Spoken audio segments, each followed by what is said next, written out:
मोटी बड़ी बहू, घमंडी छोटी बहू और सास पार्ट 2। पिछली कहानी में हमने देखा कि जब सास ससुर ये बातें कर रहे थे कि घर की जिम्मेदारियां उस बहू को सौंपा जाए जो घर अच्छी तरह चला पाएगी, तो कविता उनकी बातें चुपके से सुन लेती है और किस तरह घर पर किसी भी तरह राज करने की चाह से वो अपनी सास के सामने आदर्श बहू का नाटक करने लगती है। जब कविता अपनी बीमार सास को जूस देकर टैबलेट देने के बहाने कमरे से बाहर निकल रही थी तो उसने देखा कि जानकी वहीं कमरे के पास खड़ी हुई थी। उसे देखकर वो दंग रह जाती है और वहीं खड़ी रह जाती है और वो बिना कुछ बोले अपने मन ही मन सोचने लगती है, अरे ये क्या, ये कुछ बोल क्यों नहीं रही, कहीं उसने हमारी सारी बातें तो नहीं सुन ली ना। इस तरह वो मन ही मन सोचे जा रही थी और बाहर बोली, वो दीदी दरअसल बात यह है कि इस तरह बोल ही रही थी कि जानकी बोली, अरे सासू माँ को क्या हुआ, अब वो कैसी हैं? इस तरह से पूछने लगी। जानकी की बात सुनकर, इसका मतलब इसने कुछ भी नहीं सुना। हाँ, मैं तो खाम खा ही घबरा रही थी। इस तरह वो मन ही मन सोचे जा रही थी। जानकी बोली, अरे तू कुछ बोलती क्यों नहीं है, कैसी है सासू माँ, चल हट रास्ते से, मैं जाकर देखती हूँ। ऐसा बोलकर वो जाने लगी। हाँ सासू माँ बिल्कुल ठीक है दीदी, वो बोल रही थी कि वो थोड़ी देर आराम करेंगी, कोई इन्हें डिस्टर्ब ना करे, इसीलिए मैं आ गई। ओह अच्छा। ऐसा बोलकर वो पीछे आ गई। उसके जाते ही कविता बोली, हाँ हे भगवान, आप कितने अच्छे हो, मेरा काम तो आप आसान किए जा रहे हो। इस तरह बोलकर वो खुश होती जा रही थी। दिन बीतते चले गए। एक दिन रामुलम्मा अपने मनपसंद खीर बना रही थी। अगर मैं खीर बनाने को दोनों बहुओं को बोलती तो दोनों ही ठीक नहीं बनाती, इसीलिए मैं अपना खीर खुद ही बना रही हूँ, हो गया। इस तरह बोलकर उसने बनाया खीर नीचे रख दिया। जब वो खीर ग्लास में डाल ही रही थी कि इतने में किसी के बाहर से बुलाने की आवाज सुनाई दी। अरे घर पर कोई है? इस तरह की आवाज सुनाई दी। अरे लगता है कोई आया है, थोड़ी देर बाद आके पीऊंगी। ऐसा सोचते हुए उस खीर को वहीं रखकर वो बाहर चली जाती है। सासू माँ के रसोई घर से बाहर निकलते ही कविता अपने कमरे से बाहर निकलती होती है।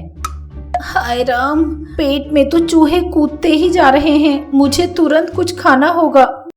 ऐसा सोचते हुए वो रसोई घर में पहुंची। वो एक एक बर्तन खोल के देख रही थी तो उसे खीर दिखाई दिया। खीर को देखते ही कविता के मुंह में पानी आ गया। अरे वाह खीर, मुझे खीर बहुत पसंद है। ऐसा बोलते हुए उसने खीर का बर्तन उठाया और सारा का सारा खीर पी गई और बर्तन वहीं रखकर उसे ढककर वहां से चली गई। उसके जाते ही जानकी अपने कमरे से बाहर आ रही थी। अरे बाप रे, आज तो बहुत देर हो गई है, पता नहीं रसोई घर में मांजने के लिए कितने सारे बर्तन हो गए होंगे। ऐसा सोचते हुए वो किचन में पहुंचती है। सारे झूठे बर्तन वहीं पड़े हुए थे। वो उन सारे झूठे बर्तनों को धोने लगी। जब वो बर्तन मांज रही थी तो सास रसोई घर में पहुंची और उसने खीर का बर्तन देखा, लेकिन उसमें खीर नहीं था। ये देखकर सास दंग रह गई। अरे इसमें तो खीर होना था, कहाँ गया? उसने पूछा। जानकी आश्चर्यचकित होकर बोली, खीर कहाँ से बनी है सासू माँ, मुझे तो नहीं पता। उसने कहा। ये बात सुनकर सास को बहुत गुस्सा आ गया। क्या कहा? तू नहीं जानती? मैंने अभी के अभी खीर बनाया था और उसे यहीं रखकर किसी के बुलाने की आवाज आई थी, इसलिए बाहर गई थी। जब तक मैं वापस आई सारा बर्तन खाली हो गया। एक तो सारा खीर खा गई, ऊपर से नाटक कर रही है कि खीर कब बनी है। उसने कहा। ये बात सुनकर जानकी दंग रह गई। मैं सच कह रही हूँ सासू माँ, मैं सीधे रसोई घर में आकर बर्तन मांजने लगी, मैंने तो खीर की तरफ देखा भी नहीं था। अगर तूने खीर खाई है तो सच सच बता दे, लेकिन झूठ मत बोल। अगर तूने खीर नहीं खाई है तो किसने खाई होगी? इस रसोई घर में तो कोई और आता ही नहीं। इस तरह बोल रही थी कि कविता वहाँ पहुँची। कविता आकर बोली, क्या हुआ सासू माँ? क्यों री, इस बर्तन में मैंने खीर रखा था, तूने खाया है क्या? उसने पूछा। ये बात सुनते ही कविता दंग रह गई और मन में सोचने लगी, क्या वो खीर तूने बनाया था? अगर मैं बोल दूंगी कि मैंने खाया तो यहाँ तो महाभारत का युद्ध छिड़ जाएगा। इस तरह वो मन में सोचकर बाहर बोली, खीर? आपने खीर कब बनाई सासू माँ? मुझे तो बिल्कुल नहीं दिया आपने, सारा का सारा आप ही खा गई। इस तरह वो नाटक करने लगी। ये बात सुनते ही सास को लगा कि वो सच बोल रही है। अभी थोड़ी देर पहले ही बनाया था। मैं जरा काम से बाहर जाकर यहाँ वापस आई तो देखा कि बर्तन खाली है। इस जानकी ने सारा खीर खा लिया और बोलती है उसने नहीं खाया। अरे क्या दीदी, सासू माँ ने कितने प्यार से बनाया था अपने लिए खीर, सारा का सारा अकेले ही खा गई, उसने कहा। ये बात सुनते ही जानकी दंग रह गई। वो एकाएक कविता की तरफ गुस्से से देखती है। उसके गुस्से को कविता देख नहीं पाई और अपना सर नीचे कर लेती है। अब जितना भी बोलो, मैं सच बोल रही हूँ, मैंने वो खीर नहीं खाई है।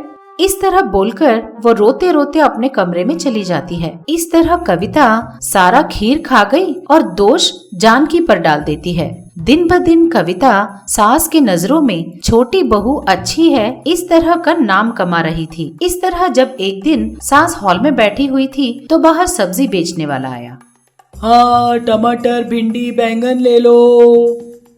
इस तरह से वो चिल्ला रहा था। उसकी आवाज सुनकर सास बोली, बेटी कविता, इधर आ बेटी एक बार, उसने बुलाया। कविता तुरंत दौड़ते हुए सास के सामने आकर खड़ी हो गई और बोली, बोलिए सासू माँ, आपको क्या चाहिए? उसने कहा। कविता को झुका हुआ देखकर सास बोली, अरे कमर में दर्द है क्या? इस तरह झुकी हुई क्यों हो? अरे सासू माँ, मैं आपको इज्जत दे रही हूँ। मेरी माँ ने मुझसे कहा था कि हमेशा सास के सामने सर झुकाकर ही खड़े रहना चाहिए, इस तरह ऐसे खड़ी हूँ, उसने कहा। ये बात सुनकर रामलम्मा बहुत खुश हो गई। अच्छा अच्छा ठीक है, लेकिन ज्यादा भी मत झुका कर, कमर अकड़ जाएगी।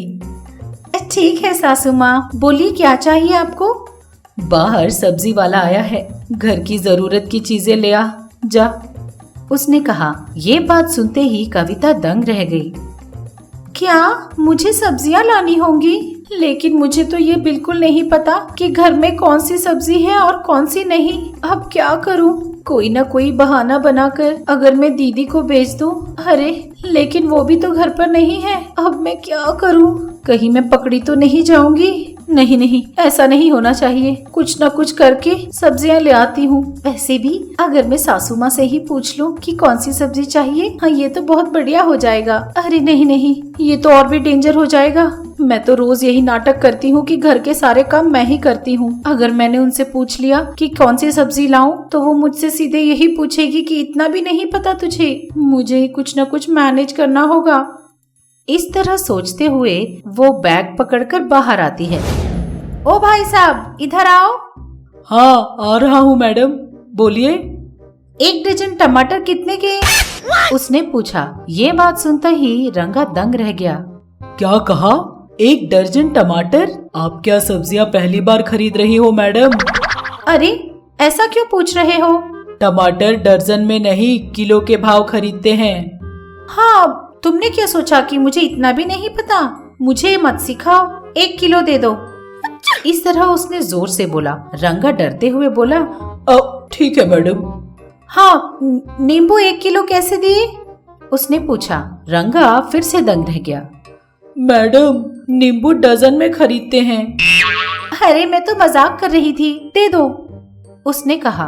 रंगा सारी सब्जियां तोल कर दे रहा था कि इतने में जानकी आ गई। अरे कविता, क्या कर रही है? सब्जियां तुझे ही अच्छे से देखभाल कर लेनी होंगी, वरना सड़ी हुई दे देते हैं ये लोग। रुक। ऐसा बोलते हुए उसने जरूरत के सारी चीजें ले लिए। कविता दोनों झोले पकड़कर, ठीक है दीदी, आप जाओ, मैं लेकर आती हूँ सब्जियाँ, इस तरह बोलकर उसे अंदर भेज देती है और उसके पीछे पीछे कविता घर आ जाती है। हॉल में बैठी हुई रामलम्मा दोनों बहुओं को देखकर, अरे दोनों बैग तो अकेले ही क्यों ला रही है? जानकी भी तो थी, उसे एक बैग दे देती। अगर मैं पूछती तो कहीं वो मुझे डांट न दे, इसीलिए मैंने नहीं पूछा सासू माँ, कविता ने कहा। ये बात सुनकर जानकी दंग रह गई और वो कविता की तरफ गुस्से से घूरते हुए देखती है और कविता अपना सर झुका लेती है। क्यों डांटेगी? घर का काम करने में इतना आलस, आलसी कहेगी। चल जा अंदर। इस तरह वो अपनी बड़ी बहू को डांट देती है। बेचारी जानकी की समझ में नहीं आता कि क्या चल रहा है और दंग रहकर अपने कमरे में चली जाती है। आप सबको प्रणाम। मैं आप सबकी मनपसंद सास हूँ। हाय, और मैं आप सबकी चहेती बहू हूँ। अब से आप लोगों का मन बहलाने के लिए और आप लोगों को खुश करने के लिए हम महा टीवी के साथ आप लोगों से मिलने आ रहे हैं। तो अब देर किस बात की, अभी हमारे चैनल को सब्सक्राइब कीजिए। नोटिफिकेशन के लिए घंटी बजाना ना भूलिए। आपको सास पसंद है या बहू पसंद है, कमेंट्स में जरूर लिखिए। देखते रहिएगा महा टीवी।